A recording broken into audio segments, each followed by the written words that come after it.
The Philippine Agrarian Reform Law in the Philippines encompasses much more than land distribution and support services and covers the following additional: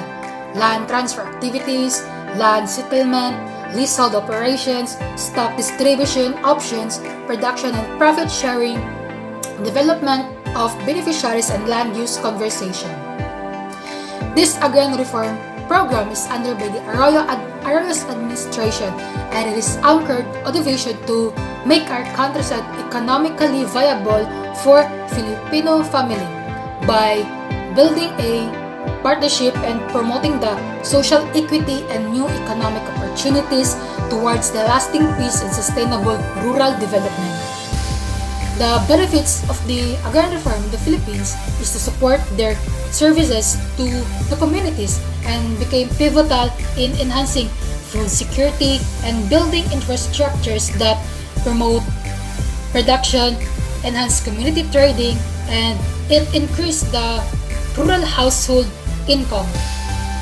However, despite decades of research on agrarian reform, there is apparently still no consensus about the role agrarian reforms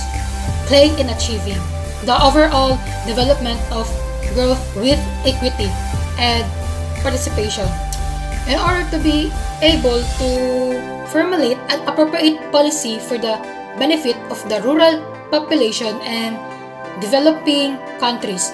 politicians, local leaders, administrators, and social scientists need objective and reliable studies and accurate information about the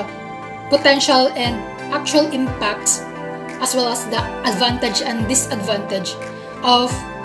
program as drastic and controversial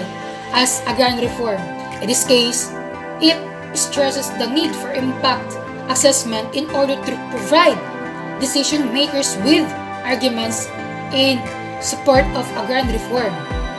It seems, however, rather doubtful that these arguments will be convincing.